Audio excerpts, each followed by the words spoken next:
Hvala lepa. Ker smo predvideli kot izjavo, morda vse kakšno vprašanje na to temo. Barbara, želim po tebi.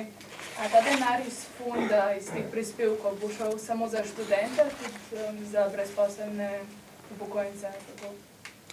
Ta denar, ki se bo zbiral na račun koncesijske dajatve, 14% bo kot doslej, se bo razporejal nekoliko drugače in sicer bodo dobili možnost neposrednega dostopa, tako kot doslej študentska organizacija v približno polovičnem obsegu kot doslej. Ves drug denar bo pa šel na razpise, na katere se bodo lahko javljali tako študentska organizacija kot druge organizacije mladih, upokojencev in drugi in bo potem denar preko razpisov razdeljen. Danes imamo situacijo, kot veste, ko gre ves denar neposredno študentski organizaciji, ki ni treba niti poročati o tem, zakaj se ta denar porabi in nimamo nobenega vpogleda v to, zakaj se namenjajo ta sredstva. Gre pa za približno 15 milijonov evrov v letu 2008 in 2009. Mislim, da se že pripravljate tudi za pokojninski referendum oziroma gradivo za državni zbor?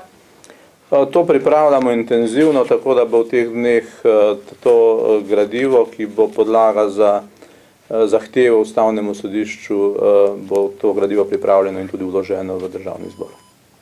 Kako pa komentirate današnjo izjavo sindikatov, da bodo imeli neizprosen boj, ukolikor boste preprečili ta dva referenduma? In pa tudi med drugim so rekli, da bodo sami pripravili drugačen referendum, na katerem bodo zahtevali drugačno vlado in sicer tako, ki bo bolj delavsko naravnana. Spravi, da grejo do konca. No, jaz bi rekel, da po tem, kar lahko še enkrat zagotovim pri malem delu, da ta zakon absolutno ni protidelavsko naravnan, ampak nasprotno, da daje pravice iz te oblike dela, se pravi začasnega, občasnega dela, ki jih doslej tisti, ki so ga opravljali, niso imeli, da bo seveda omogočil, da bo to delo tudi opravljeno v večji meri legalno, bo imelo zakonsko podlago, medtem ko se zdaj v veliki meri opravlja v sivi ekonomiji ali na črno, tako da ne vidim nobenega razloga za argument, da je ta zakon protidelavsko naravnan. Isto seveda lahko trdimo za pokojninski zakon, ta ni naperjen proti delavcem, ampak je mišljen kot nujno sredstvo za to, da si bomo lahko sfinancirali varno starost, vsi po vrsti, bodisi da so to proizvodni delavci ali pa delavci v drugih dejavnostih. Hvala lepa. Če padeta oba zakona na referendumu, boste to razumeli kot nezaupnico svojemu delu?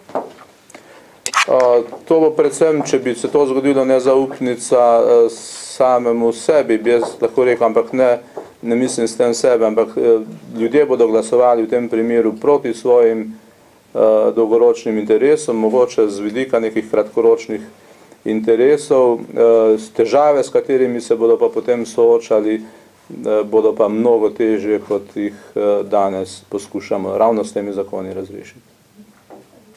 V temu sindikati so danes pravi, da na podlagi izkušnji trdijo, da v Nemčiji malo delo ubilo 1 milijon delovnih mest. Na podlagi česa bi pripravljeno nasprotno, da bo ta redna delovna mesta zakon? No, mi smo pogledali natančno analize, ki so jih naredili v Nemčiji, kar zadeva njihovo obliko malega dela. Temu je bil namenjen tudi poseben posvet, ki so ga svobodni sindikati na to temo organizirali. In ugotovili smo precej očitno razliko med tem, kar ponujamo mi in tem, kar velja danes v nemškem sistemu. V nemškem sistemu nimajo delodajalci nobenih omejitev, se pravi, lahko ponujajo neomejeno količino malega dela ob drugih delih. Pri nas te omejitve so, kot rečeno, zelo jasne in zelo določne, kar z vidika velikosti organizacije, čim večje, tem več teh možnosti ima, se pravi, tem večji obseg dela lahko na tak način ponudi. Pa vendar je ta omejitev, kot rečeno, bistveno večja, kot jo danes izrabljajo posamezne organizacije, kar zadeva študentsko delo. Poleg tega je pa pri nas malo delo omejeno na tiste skupine, ki že imajo socialno varnost zagotovljeno, medtem ko v Nemčiji je ponujeno to delo vsakomur, kdorkoli želi lahko takšno delo opravlja. Se pravi, da je lahko tam to substitut za redno zaposlitev, pri nas pa to temu ni tako. Izkušnje torej so drugačne, tudi sistem je drugače predviden, tudi zaradi izkušenj, ki jih Nemci in deloma Avstrijci s tem zakonom in s tem to obliko dela imajo. In konec koncev so na tem posvetu tudi nemški strokovnjaki ugotovili, da so rešitve, ki jih ponujamo mi, precej boljše, bolj ustrezne, kot pa tiste, ki jih imajo oni v svojem sistemu. Še eno vprašanje.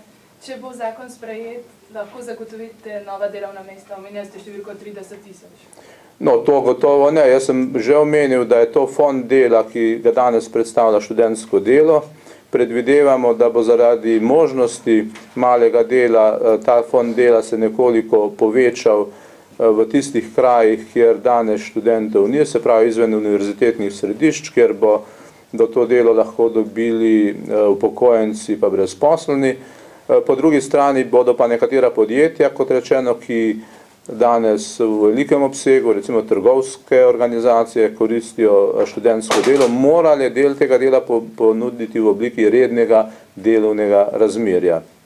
Tako da bo obseg malega dela v primerjavi s študentskim delom recimo približno podoben sedanjemu obsegu študentskega dela, s tem, da bo po naših predvidevanjih pa nekaj študentskega dela prešlo v redna delovna razmerja. Kakšen bo ta obseg, je pa seveda težko napovedovati. Ni pa možno pričakovati, da bi seveda vseh teh 30 000 delovnih mest dobili v obliki rednega delovnega razmerja, ker tukaj po pravilu gre in mora iti za občasna in začasna dela. In taka dela niso primerna, da jih ponudimo v obliki rednih zaposlitev. Ministrstvo tudi kakšno kampanjo oziroma še kakšne oblike aktivnosti predvideva proti temu referendumu za malo delo? Mi kot del vlade ne moremo voditi trenutno kakšnih aktivnih, velikih aktivnosti v taki kampanji. To nam preprečuje zakon. Še kakšno vprašanje? Lahko še v bistvu zdaj nadzoru nad črnim delom, to ni čisto povezano s tem, ampak recimo moj kolega mi je rekel, da ne vprašam v bistvu zdaj, dosti je praksa recimo na podeželju, da si soseda pomagate graditi hišo, ne? Zdaj me zanima, če v bistvu zdaj to ne bo več mogoče, recimo, ker to naj bi bilo tretirano kot delo na črno in kako to vi komentirate? Kar zadeva predlog zakona samega, pustimo ob strani možne druge ukrepe, ki bodo morda še pripravljeni in ponujeni. Kar zadeva sam ta predlog, sosedska pomoč in pomoč v sorodstvenih mrežah ni izključena. Se pravi, jo še zmeraj ohranjamo, še zmeraj je to mogoče, so pa določene omejitve. Se pravi, sosed, ki ima svoj SP, recimo iz inštalaterstva, vam ne more potem kot pomoč nuditi napeljavo vodovodne inštalacije v novi hiši. Ker je to njegova osnovna poklicna dejavnost. To ni več potem sosedska pomoč, ampak je nekaj, kar je treba obravnavati kot delo na črno. Kaj pa tvoj sosed, kmetovalec, ti potem ne sme pokositi trave? No, glede tega imamo pa še eno razpravo zdaj ravno z Ministrstvom za kmetijstvo, ki želi, da se ta dejavnost, glede na tradicijo, ki obstaja, nekoliko drugače obravnava. Dobro, priložnost še za kakšno drugo Hvala lepa. konferenco. Hvala vam in lep pozdrav.